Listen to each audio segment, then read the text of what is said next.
আসসালামু আলাইকুম। আপনাদেরকে স্ক্রিনের এক অংশে একটা ফুটেজ দেখাচ্ছি। এই ফুটেজটা দেখার পরে এরকম ফুটেজ তো কম হয়। কারণ এটা সিসিটিভির মাধ্যমে ধারণকৃত। দেখেন আমাদের কাজ হচ্ছে অন্যায়গুলোকে চোখের সামনে তুলে ধরা।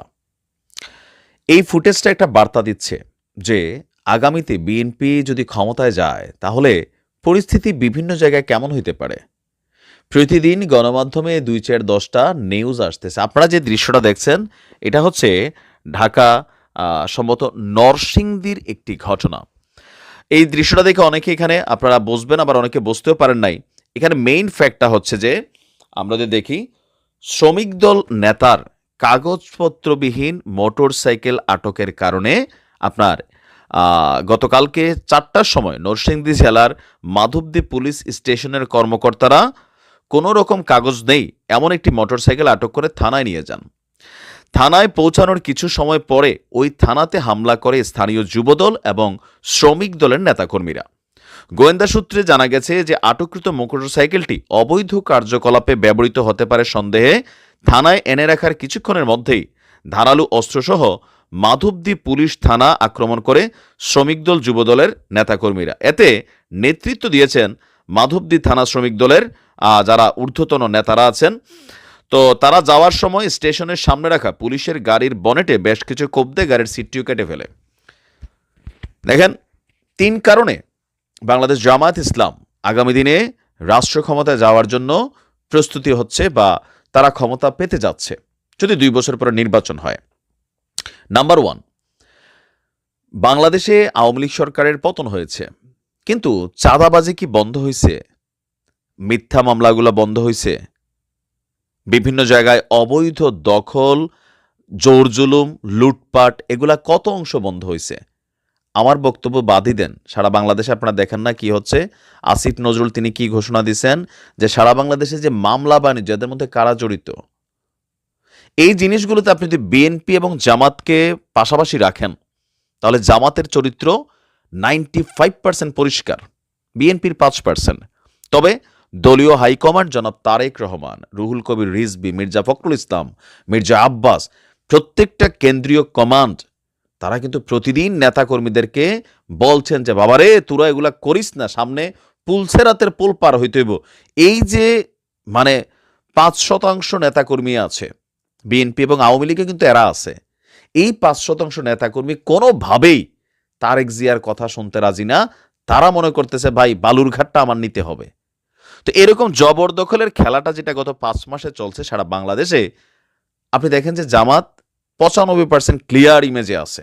তাদের কোনো এই জবরদখল এলাকার লুটপাট, সিন্ডিকেটবাজি এগুলার মধ্যে নাই। তবে কিছু কিছু জায়গায় কিন্তু লোকালি সংঘর্ষে জড়িত হয়েছে জামাত, অথবা এই যে মুক্তিযোদ্ধা হেনস্থার ঘটনায় প্রবাসী জামাত সমর্থক ঘুরাফিরা নাম আসতেছে ৫%। তো জবরদখল, চাঁদাবাজির ইস্যুটাতে কিন্তু জামাতের নাম আপনি পাবেন না। এখন সাধারণ মানুষ কি চায়? ফুটপাতের একজন যিনি হকার আছেন, একজন রিক্সাওয়ালা আছেন, একজন ঠেলাগাড়িওয়ালা আছেন, তিনি মনে করেন ভাই আমি এখানে একটু ব্যবসা করবো, ১০টা টাকা কামাবো, কিন্তু দিন শেষে যে ২০০ টাকা দিতে হয় কে নিয়ে যায়? কিন্তু এগুলার আপনি প্রকাশ্যে স্বীকারোক্তি পাবেন না।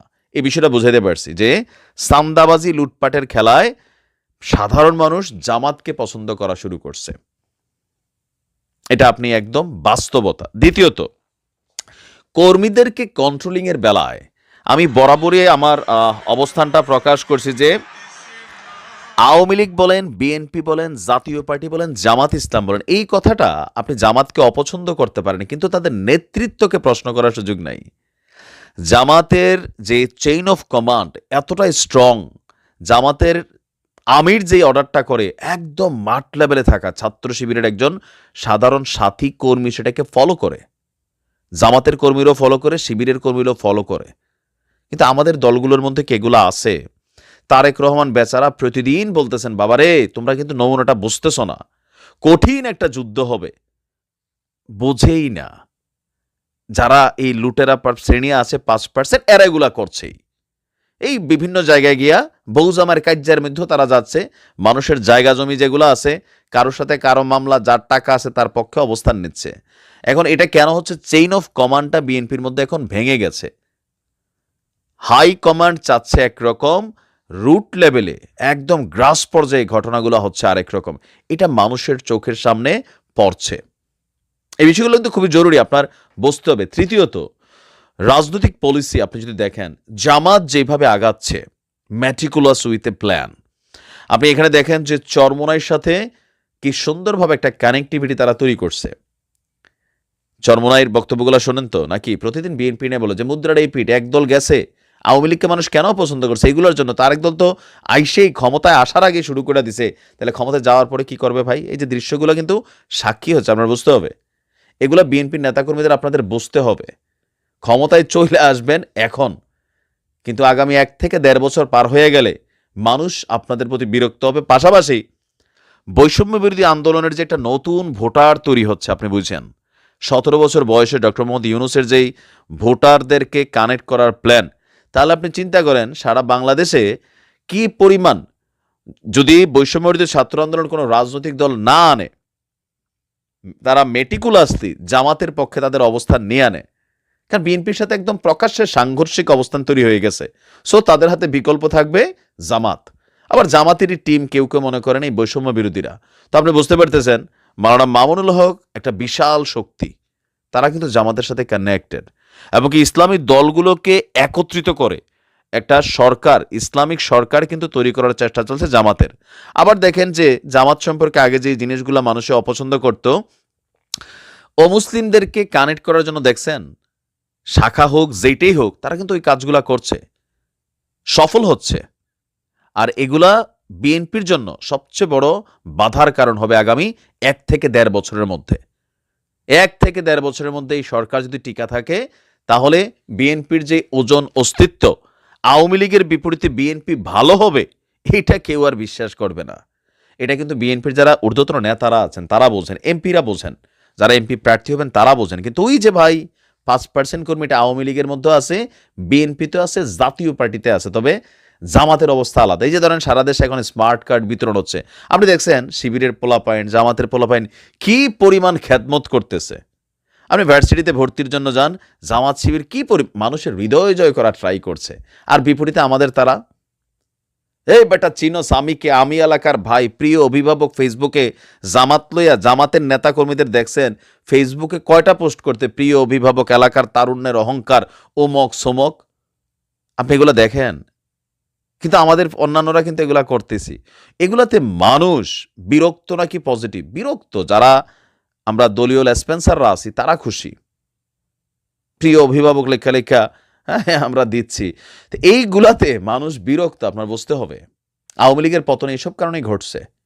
এগুলা কিন্তু বিএনপির তারেক রহমান বোঝেন, যার কারণে তিনি ঠান্ডা মাথায় ম্যাচিউর একটা পলিটিক্স করে নেতাকর্মীদের দেখেন পোস্টার অপসারণের নির্দেশ দিয়েছেন, কিন্তু এগুলা হচ্ছে, সব কিছু পালিত হচ্ছে, হচ্ছে না, কথা শুনছে না।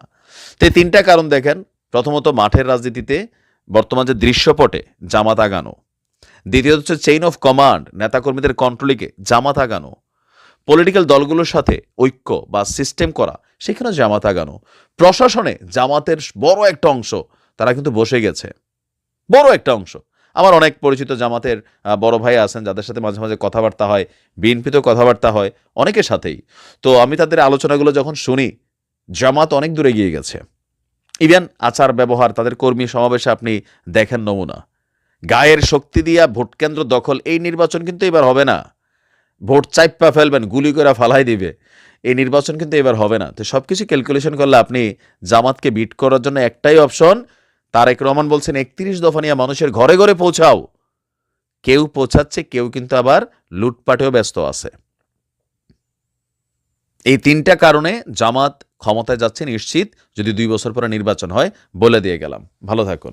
আর যদি বিএনপি ভালো হয়, সব এরকম জামাতের কর্মীদের মতো নামাজ পড়া শুরু করে, সালাম দেওয়া শুরু করে, আসসালামু আলাইকুম, কেমন আছেন প্রিয় ভাই, তাইলে মনে করলেন পরিবর্তন হইতে পারে, বাট এটা সম্ভাবনা নাই। ভালো থাকুন।